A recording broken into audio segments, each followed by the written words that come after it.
muslimin, mukminin, jamaah pengajian Al-Mutahabin yang saya muliakan, juga para sesepuh, para bini sepuh dari warga Keramat Inggil, khususnya takmir musalla Nurul Ikhlas. Mudah-mudahan mendapat pancaran sinar keikhlasan sesuai dengan nama daripada musalla yang dilakukan. Mudah-mudahan barokahnya sholat akan memancarkan sinar keikhlasan.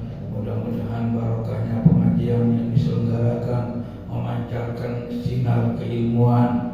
Mudah-mudahan berkat amal soleh yang tekun dilakukan memancarkan sinar keberkahan, sehingga barokah umurnya, barokah buminya, barokah tanahnya, barokah rezekinya insyaallah, barokah keluarganya, barokah putra putrinya insyaallah, husnul khatimah ba'da umur bi taatillah wa hadratin nabi sallallahu alaihi wasallam wa ala manah masyayikhuna asaduna wa ala manah abuna wa ummahatuna wa ajdatuna wa jaddatuna wa ala manah aliful kutub allati sabatnaha wa ta'alamnaha wa nasharnaha susul muallif hadzal kitab Mau'izatul Mu'minin Syekh Jamaluddin Muhammad Sa'id Al-Qasimi wa asl hadzal kitab Ihya Ulumuddin Imam Hujjatul Islam Abi Hamid Muhammad Al-Ghazali usulihim wa fulihim an-nadhab wal marhamhum min darajatil jannah. Allah yu'idu alaina wa ala auladina min barakatihim wa asrarihim wa anwarihim wa ulumihim wa nafahatihim wa sakanatihim fid din wa dunya wal akhirah bi sirril Fatihah. Bismillahirrahmanirrahim. Alhamdulillahirabbil alamin. Ar-Rahmanir-Rahim. Maliki yaumiddin. Iyyaka na'budu wa iyyaka nasta'in. Ihdinas siratal mustaqim. Siratal ladzina an'amta 'alaihim ghairil maghdubi 'alaihim waladdallin. Rabbi ighfir li wa liwalidayya wa lil mu'minina.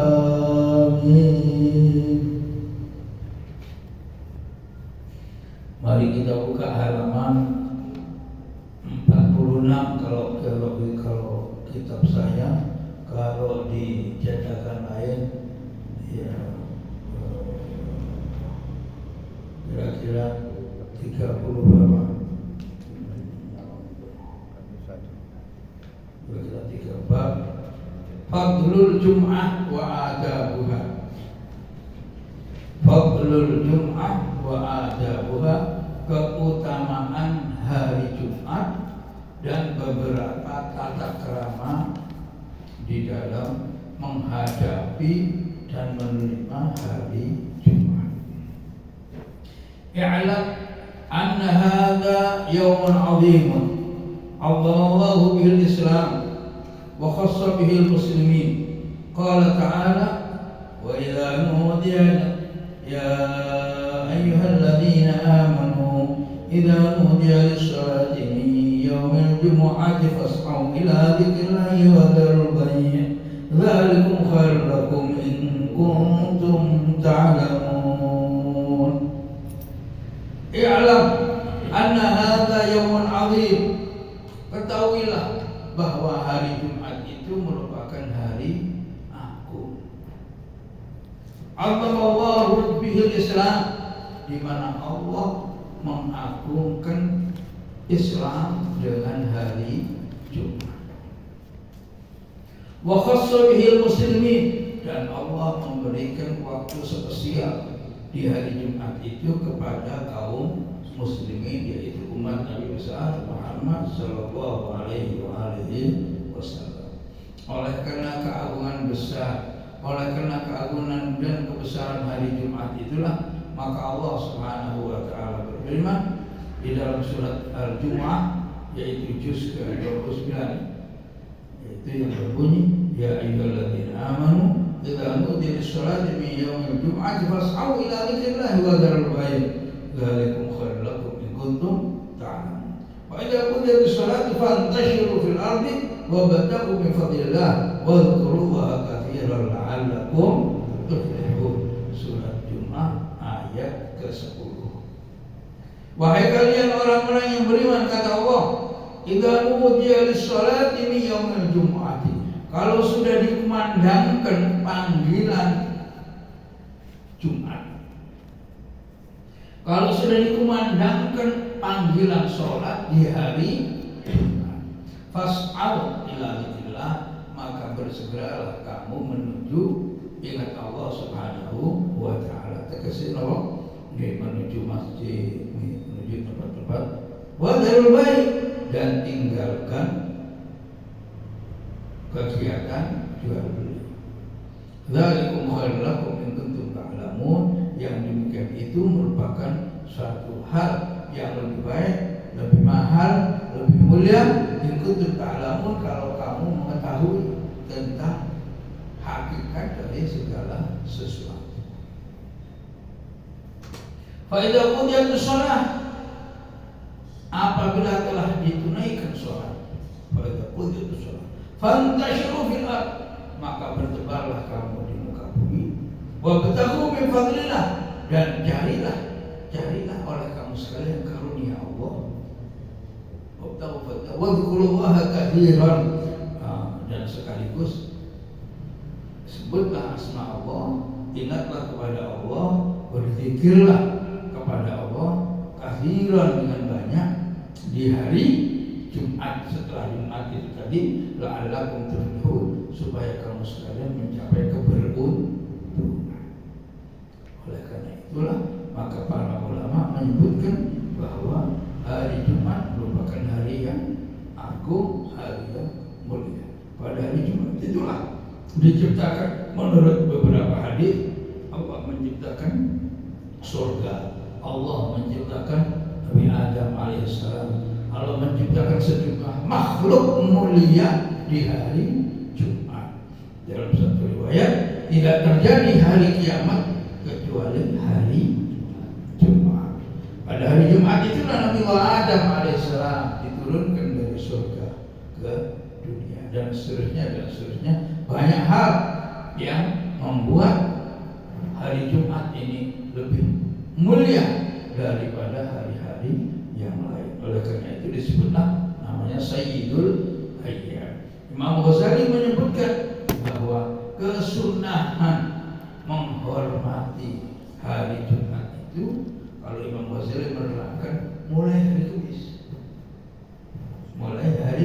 Kamis. Jadi hari Kamis itu sudah disunahkan kita istiqbalu yaumil Jumat, menyambut kedatangan hari Jumat. Dengan apa? Dengan memotong kuku, dengan memotong rambut, dengan dan lain-lain. Sebagian ulama menyebutkan bahwa motong kuku di hari Kamis yurithul ghina, akan mendatangkan keberkahan.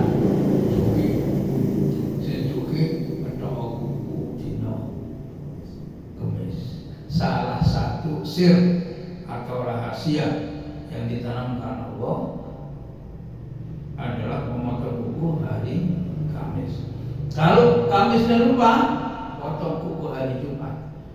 Kata para ulama, motong kuku di hari Jumat akan yurithu sholah, akan mudah untuk menggapai, untuk mencapai kesolehan. Kalau hari Kamis gampang suci, kalau hari Jumat mudah untuk jadi orang soleh.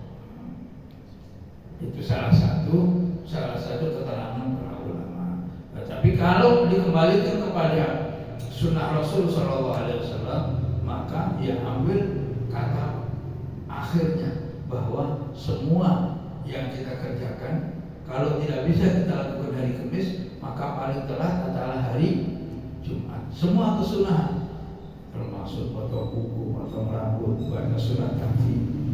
Kalau ternyata nggak sempat, karena punya acara di hari Jumat, karena banyak tamu di hari Jumat, karena macam-macam kebetulan hari raya dan lain-lain, umpamanya, begitu aja, kerjakan hari Sabtu. Kata Imam Ghazali, kerjakan hari Sabtu. Kenapa? Karena hari Sabtu itu menjadi mulia karena mendapat pancaran sinar hari Jumat. Jadi kalau nggak sempat baca surat Kahfi di hari Jumat baca hari Sabtu. Usahakan sebelum tergelincirnya matahari. Termasuk kesunahan daripada hari Jumat adalah kita mengunjungi atau mengunjungi atau berziarah kepada orang tua atau yang hidup maupun yang sudah meninggal. Diniatkan untuk istiqbalu yaumil Jumat, menyambut kedatangan hari Jumat. Disunahkan ziarah ke makam-makam orang tua kita, ke guru-guru kita hari Kamis. Kalau tidak hari Kamis, ya hari Jumat. Kalau Jumat belum terlaksana, Imam Ghazali menerangkan dalam kitab Ihya, kerjakan semua itu di hari Sabtu. Karena hari Sabtu itu mendapat pancaran kemuliaan karena ia jatuhnya setelah hari Jumat.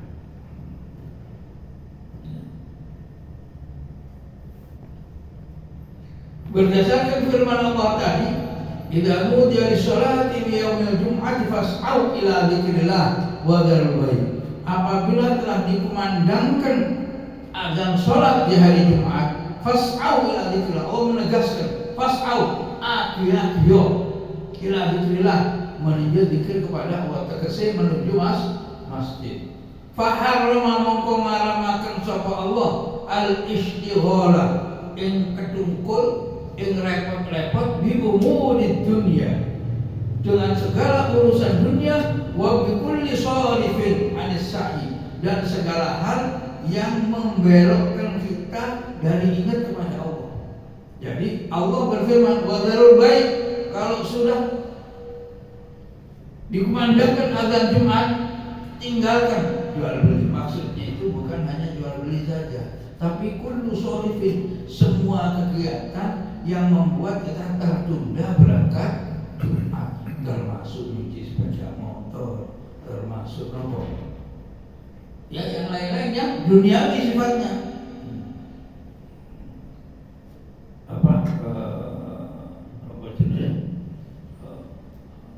Ya kegiatan lain. Allah hanya menyebutkan jual beli, bukan hanya jual beli. Iya.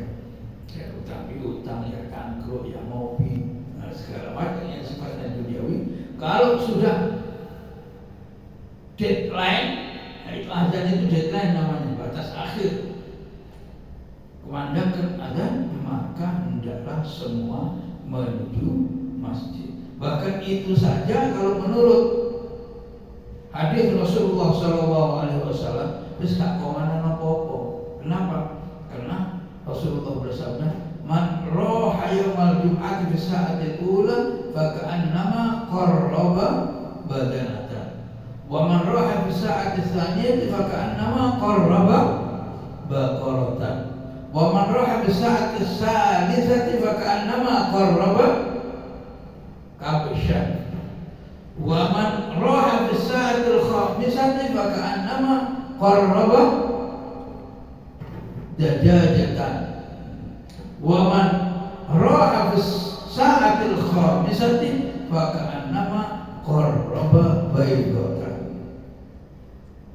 Kalau sudah dikumandangkan azan, fa idza napa istilahnya supaya kalau hadisin, dan kalau sudah dikumandangkan azan Allahu Akbar, maka fuyatis suhuf, buku-buku catatan keutamaan sholat Jumat sudah ditutup oleh para malaikat.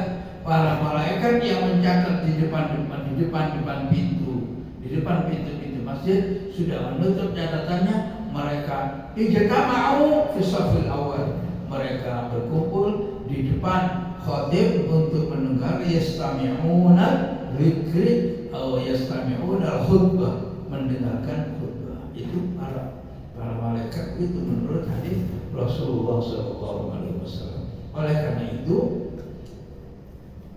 Rasulullah SAW itu memberikan keterangan keutamaan bagi umat Muhammad SAW bahwa berkorban itu tidak harus menunggu 1 tahun, tapi man roha bisa'atil ula fa ka'annama qarraba badanatan. Orang yang pergi sholat Jumat itu berpagi-pagi, mungkin jam 8 atau jam setengah 9 sudah berangkat. Ganjaran itu podo karo korban unta itu saburi sapi. Wa man ra'a fi sa'ati tsaniyah, jam kedua ini kira-kira jam setengah 10, 1 jam kemudian, maka pahalanya sama dengan berkorban sapi. Setelah itu 1 jam kemudian, maka pahalanya mengecil, seakan-akan dia seperti berkorban kambing. Setelah kambing mepet setengah 11, bahkan nama korroba jajakan seperti pahalanya orang berkorban pakai apa? Ayam, lumayan, ayam kalkun, ayam goreng bisa.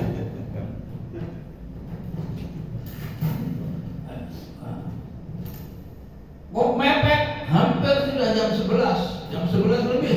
Bahkan nama korroba bayidotan, maka pahalanya seperti orang berkorban tapi korban telur. Lumayan, telur banyak, telur cecek, puyuh, pilih.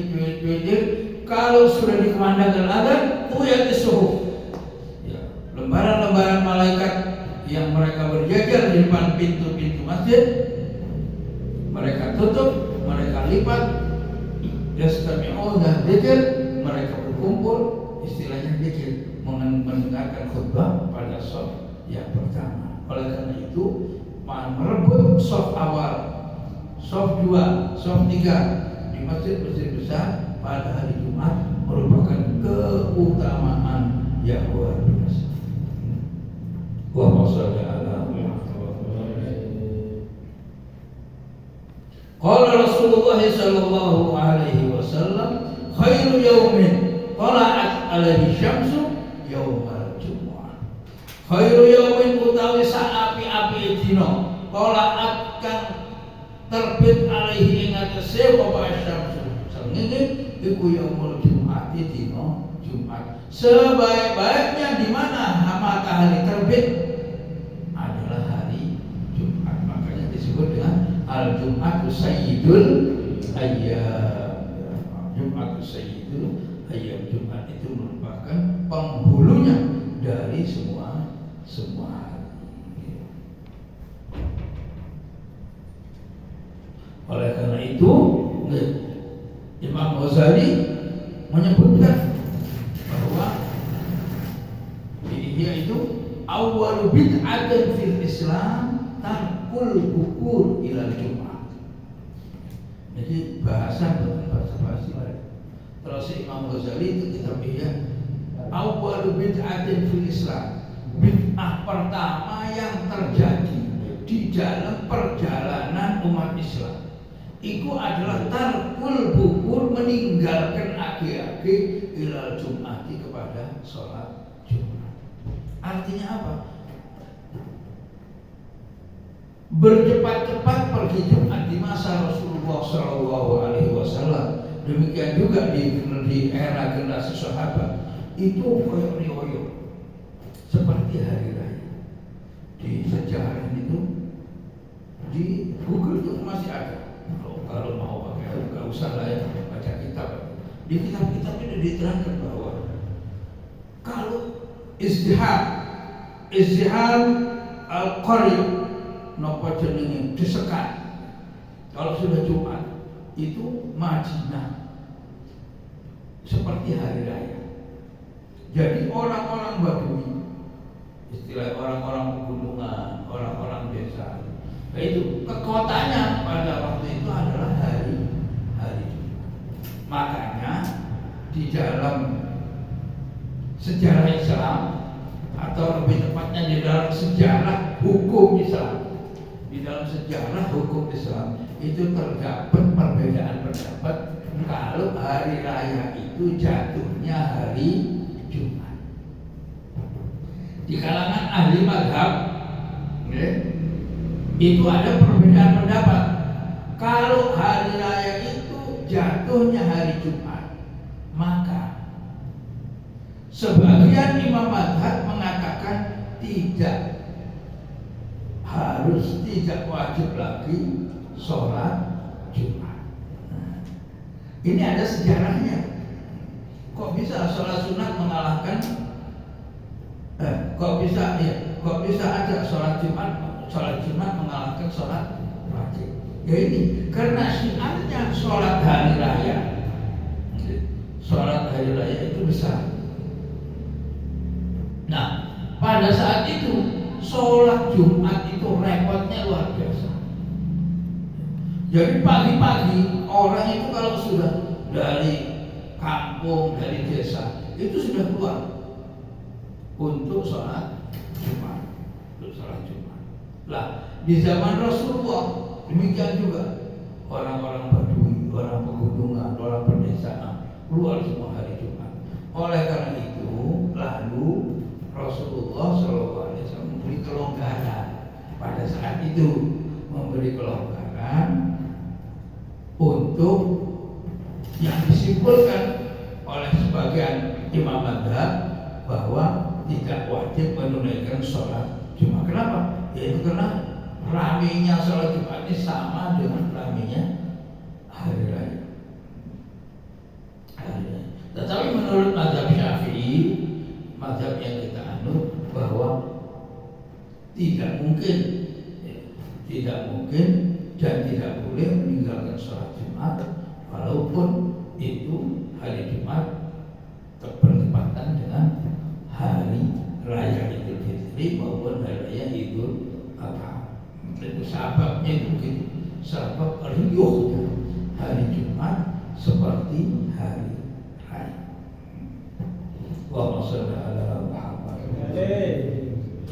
Oleh karena itulah maka Rasulullah Shallallahu Alaihi Wasallam itu mengancam, atau memberikan sabda yang melaknat orang yang sengaja meninggalkan sholat Jumat. Kata Rasulullah Shallallahu Alaihi Wasallam, "Man tarakal Jum'ata thalathan min ghairi udhrin, taba'allahu ala qalbi." Barang siapa yang meninggalkan sholat Jumat 3 kali min ghairi udhrin, dengan tanpa udhur, taba'allahu ala qalbi, Allah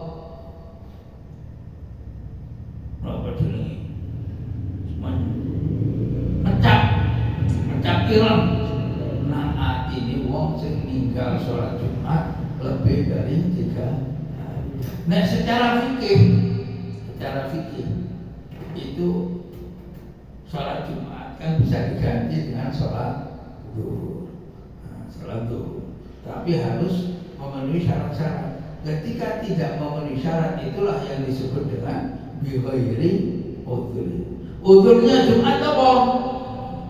Wal udhru mithlul maqar wal wahal wal faza' wal marad wat tamrid idza lam yakun lil marid qayyimun wa nahwiha.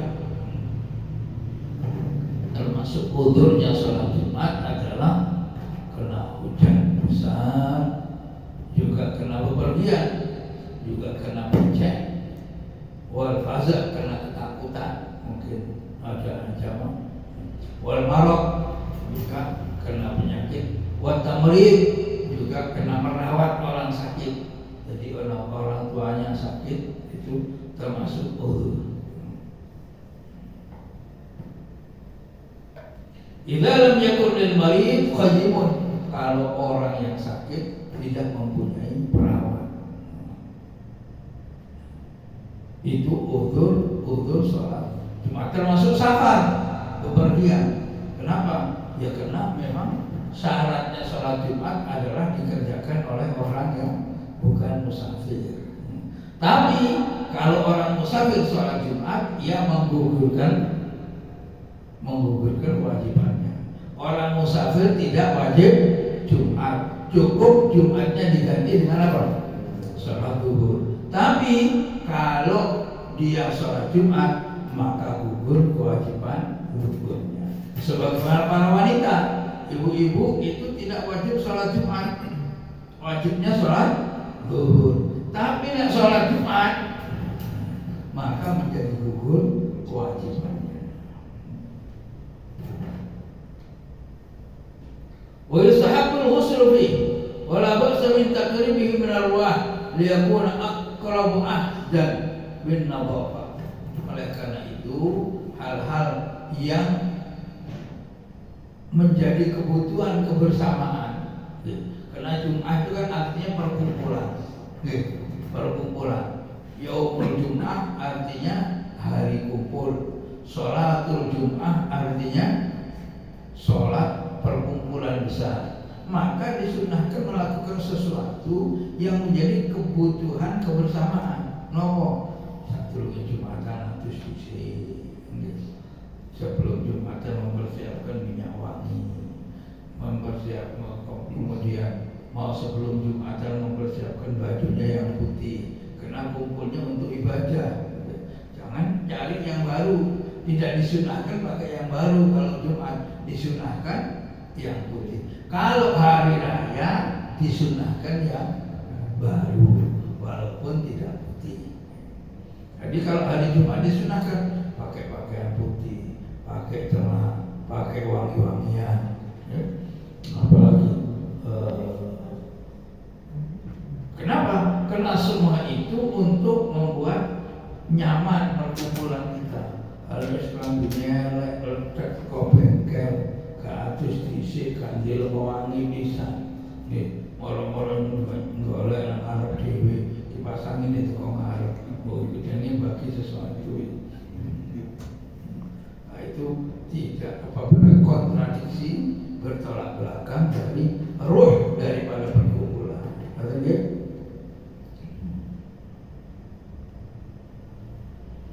ويستحب فيها أخذ الشعر وقلم الظفر وقص الشارب وتطيب الرائحة ولبس أحسن الثياب ويستحب البكور إلى الجامع وأن يكون في سعي خاشعا متواضعا مبادرا إلى ندائه إلى الجمعة.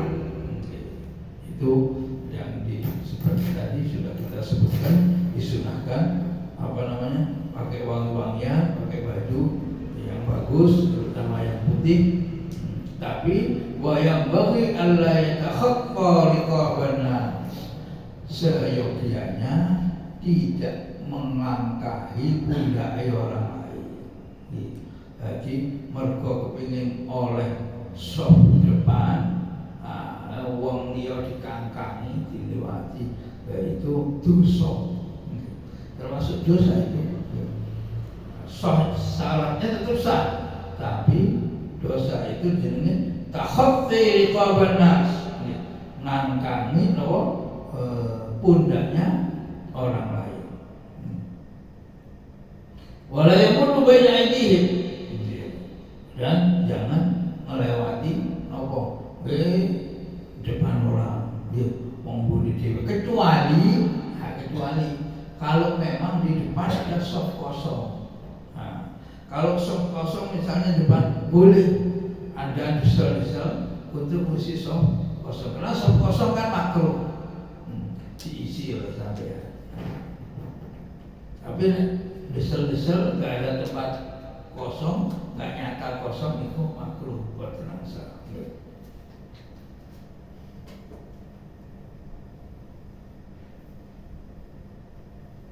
Oleh karena itu, supaya terhindar dari mengangkangi pundak orang, maka hendaklah al-bukur ila Jumat, bercepat-cepat untuk pergi Jumat. Tadi belum sempat saya terangkan. Awal bid'atin fil Islam, kata Imam Ghazali, tarkul bukur ila Jumat. Bid'ah pertama yang terjadi dalam sejarah perkembangan Islam itu adalah meninggalkan atau tidak cepat-cepat berangkat ke masjid di hari Jumat. Kenapa? Karena zaman Rasulullah itu royoan berangkat isu. Demikian juga zaman sahabat setelah Rasulullah meninggal. Demikian juga zaman baru zaman tabi'in sudah mulai keduh, tambah awan. Saiki royoan telah. Royoan telah. Buatan berangkat yang buatan asyhadu an la ilaha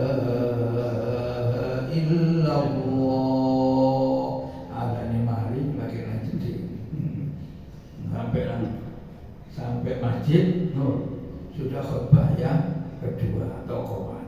Nah, itu kata Imam Ghazali, awwalu bid'atin fil Islam. Bid'ah pertama yang terjadi dalam sejarah Islam adalah tarkul bukur ilal Jum'ah, tidak agi-agi berangkat.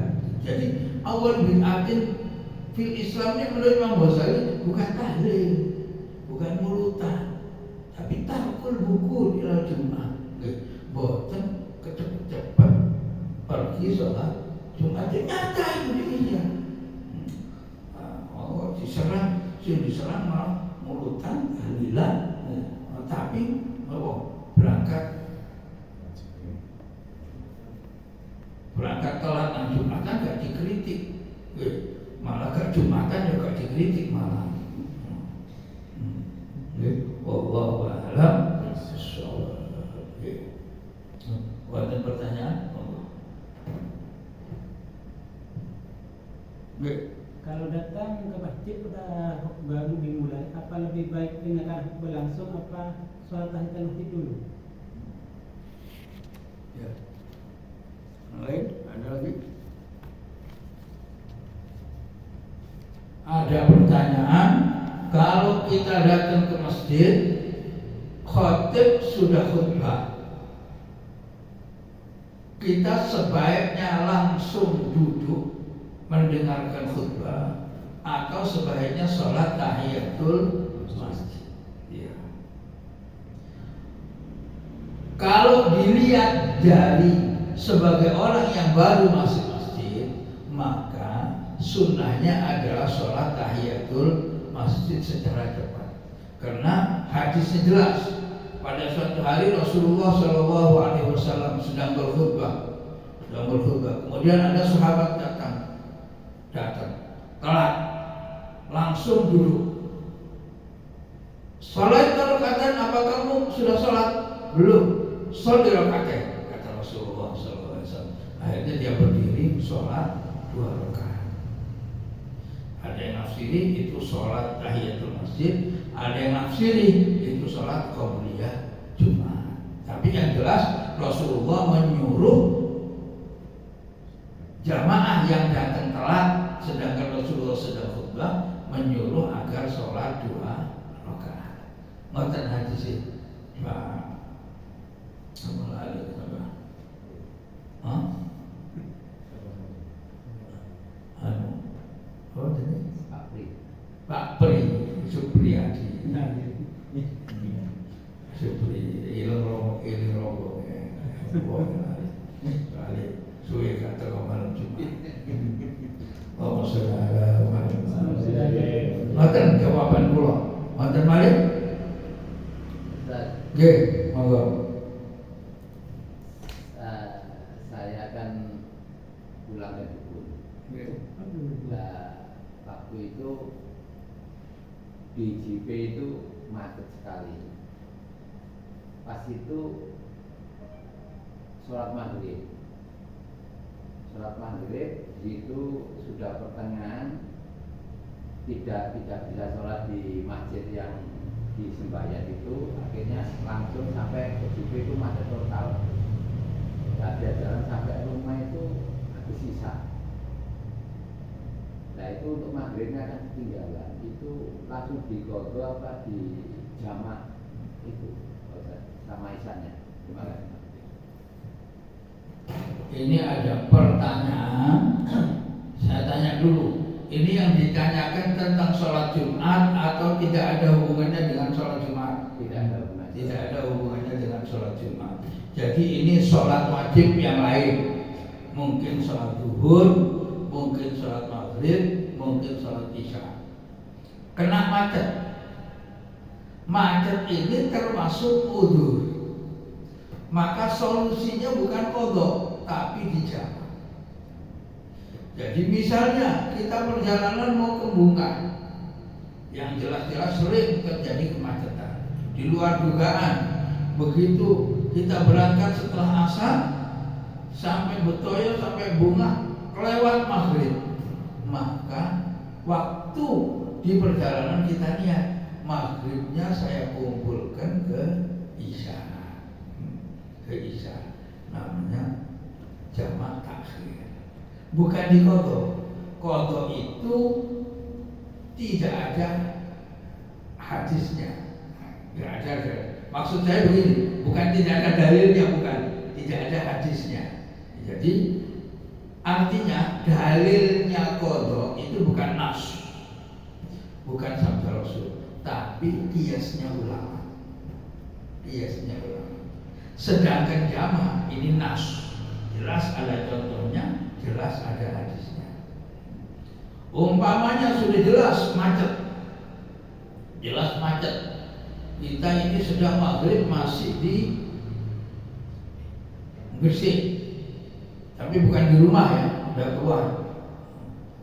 Daripada kehilangan maghrib, langsung sholat maghrib. Kalau isya ya enggak. Atau ini apa namanya? Walhasil saya ingin mengatakan jama' itu boleh jama' takdim, boleh jama' takhir, tergantung pada masalahnya. Maksud saya. Hoten Pak Rodiko. Ada yang nyambung lagi pertanyaannya? Oke. Berarti jama' itu dilakukan nggak boleh di luar? Enggak boleh di jalanan aja ya. Oke. Menurut mazhab Syafi'i, jama' itu hanya boleh dilakukan di luar tempat tinggal kita. Di luar tempat tinggal kita. Di luar tempat tinggal itu maksudnya di luar kecamatan. Bukan mawon jelasnya. Di luar kecamatan. Anjenengan warga Keramat Inggil. Kalau sudah di Kebumas dan seterusnya sudah boleh jama'. Jama' tok lho nggih, boten kosong. Ada hajat, ada kebutuhan, ada uzur, maka boleh menjamak sholat baik jamak takhir maupun takdim. Menurut mazhab Syafi'i yang kuat. Kalau yang nggak kuat, ya termawon jenis fikih. Termawon, walaupun termasuk kalangan mazhab Syafi'i ada yang boleh itu ada. Misalnya sebagai pas ada rapat tidak bisa ditinggalkan karena kita sedang menjalani rapat. Kalau rapat DPR masih bisa tangan dok iso. Misalnya kita sedang menjalani peradilan menjadi terdakwa atau menjadi saksi atau menjadi pembela berjam-jam. Nah itu boleh, termasuk udzur yang bisa menjamak sholat. Ada, oke? Jawab, ada balik. Monggo, mau ngaji. Maka di sini mahalnya ngaji itu di sini. Di mana? Yaitu untuk membangunkan hati kita, untuk membangunkan ingatan kita supaya sinau baik. Makanya huduru majelis ilmi afdalu min sholati alfi rakaatin, afdalu min ziyarati alfi marid, wa afdalu min ittiba'i alfi janazah. Ngaji itu lebih utama daripada sholat 1000 rakaat, lebih utama daripada menyembah 1000 orang sakit, lebih utama daripada ngiringi 1000 jenazah. Lalu para sahabat bertanya, wa minal Qur'an ya Rasulullah, apakah juga lebih utama daripada baca Quran ya Rasulullah ngaji? Rasulullah malah jawab, wa hal yanfa'ul Qur'an illa bil ilmi. Apa yo ana gunane Quran iku mbok waca nek kon gak nganggo ilmu. Jadi maca Quran nganggo ilmu, nek gak nganggo ilmu iso dosa. Aja maneh maca nggawa Quran mawon nek gak ngaji, gak ngerti carane dijangkewing bisa memuliakan Al-Qur'an iso dosa. Lebih baik gak nggawa Quran, mergo gak ana ilmu. Disitulah mahalnya ilmu. Jadi kuncinya tetap ilmu. Ngaji itu lebih utama dari yang lain. Oleh karena ngaji itu mahal, ini perlu diingat. Kalau mari kita renungkan bersama. Oleh karena Rasulullah itu menegaskan ngaji itu mahal, maka kita juga harus jeli. Ngaji yang mahal menurut Rasulullah itu yang gimana? Ngaji yang teman-teman ngaji, enggak? Nah menurut guru, apa ya Rasulullah menyebutkan lebih utama daripada sholat 1000 rakaat, lebih utama daripada mengiringi 1000 jenazah. Terus ngaji ini akan terunga, ngaji ini selfie-selfiean, ngaji ini apa mana? Oh betul ini, mari kita introspeksi. Nah, itu kan harus kita bedakan. Sama dengan kita baca hadis. Misalnya, idza jitahadal hakim fa asaba falahu ajran wa in akhfa falahu ajrun wahid. Rasulullah bersabda, barang siapa yang berijtihad dalam masalah hukum, maka apabila dia benar, dia mendapatkan 2 pahala. Dan apabila dia berijtihad ternyata salah, maka dia pahalanya dapat 1. Siapa yang berijtihad? Ini mahalnya ijtihad. Barang siapa yang berijtihad dalam masalah hukum, maka ia ternyata mencapai kebenaran, maka dia dapat pahala 2. Apa? Pahala benar dan pahala ijtihad. Dan siapa yang berijtihad ternyata salah, maka dia mendapat pahala 1. Jadi tidak mendapat pahala benar karena salah, tetapi mendapat pahala capeknya, yaitu pahala ijtihad. Ini menunjukkan mahalnya ijtihad. Jangan terus karena ada hadis ijtihad ini mahal, kabeh arep ijtihad. Diri aku ijtihad gak gelem melok ulama. Aku tak balik nang Quran hadis, gak gelem iki kok utamaane berpegang teguh kepada hadis. Nah, ini cara berpikir ya salah, menerapkan hadis keliru. Monggo, mari kita perbaiki semua. Kita perbaiki cara pemahaman kita terhadap agama supaya ilmu yang kita dapatkan ini ilmu yang manfaat.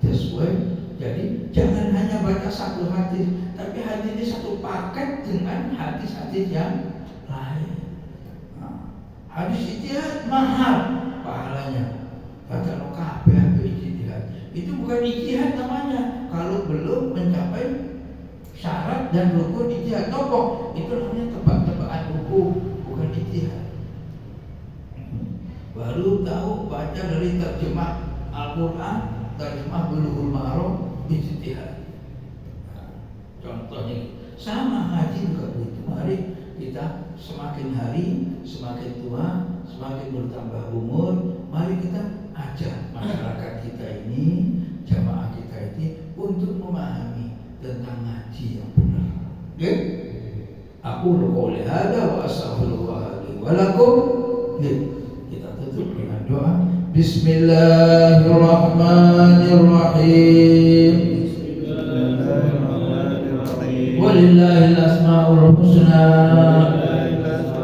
wad'uhu biha nas'aluka ya Allah ya Rahman ya Rahim ya Malik ya Qudus ya Salam ya Mu'min ya Muhaimin ya Aziz ya Jabbar ya Mutakabbir ya Khaliq ya Bari ya Musawwir ya Ghaffar ya Qahhar ya Wahhab ya Razzaq ya Fattah ya Alim ya Qabil ya Basir ya Khafir ya Rafi ya Mu'izzu ya Mudillu ya Sami ya Basir ya Hakam ya Adlu ya Raqib ya Khabir ya Halim ya Adil ya Ghafur ya Syakur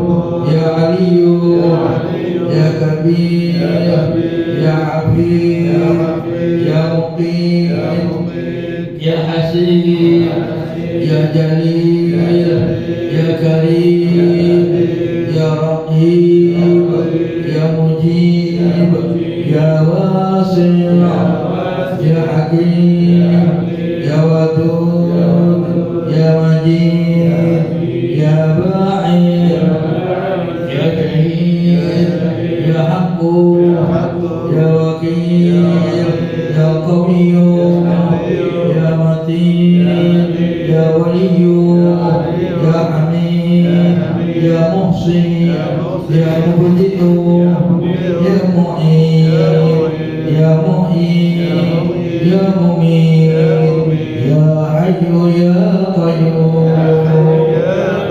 يا واجد يا ماجد يا واحد يا عاد يا فرد يا صمد يا قادر يا مقتدر يا مقدر يا مؤخر يا أول يا آخر يا ظاهر يا باطن يا والي يا متعال يا بر يا تواب يا منعم يا منتقم يا عفو يا رؤوف يا مالك الملك يا ذا الجلال والإكرام يا مقسم يا جامع يا غني يا مغني يا مانع يا ضار يا نافع يا نور يا هادي يا بديع يا باقي يا وارث يا رشيد يا صبور إلهي نسألك بالاسم الأعظم وجاه المصطفى فرج علينا ببسم الله مولانا ابتدينا ونحمده على نعمه فينا توسلنا به في كل أمر قيادة الخلق رب العالمين وبالأسماء ما وردت بنفسه وما في الغيب محسونا بكل كتاب أنزله تعالى وقرآن شفاء للمؤمنين بكل طوائف الأملاك ندعو بكل كتاب أنزله تعالى وقرآن شفاء للمؤمنين وبالهادي توسلنا وردنا وكل الأنبياء والمرسلين وآلهم مع الأصحاب جمعا توسلنا وكل التابعين بكل طوائف الأملاك ندعو بما بغيب ربه أجمعين وبالعلماء بأمر الله ذرا وكل الأولياء والصالحين أخص بالإمام القطب حقا ولي الدين تاج العارفين رقى في رتبة التمكين مرقى وقد جمع الشريعة واليقين وذكر العدوس القطب أجلى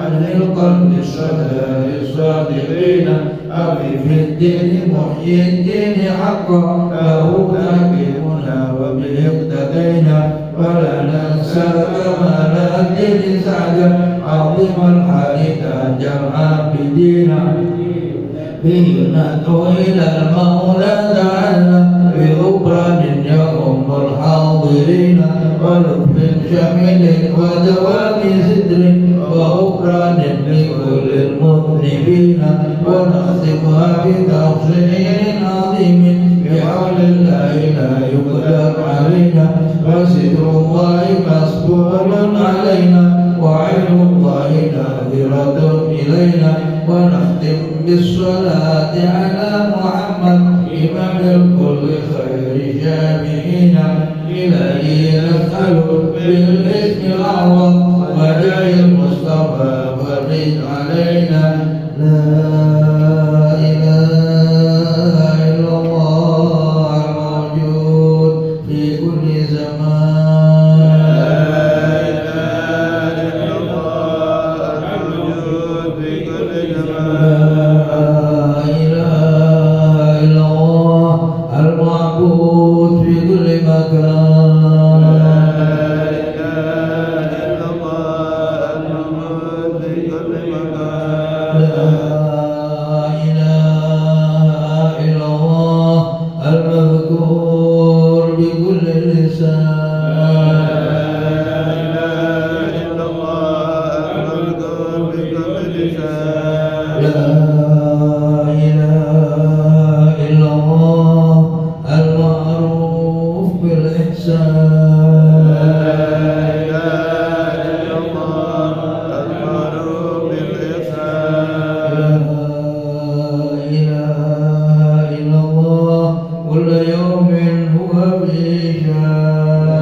Amin. Wassalamualaikum warahmatullahi wabarakatuh.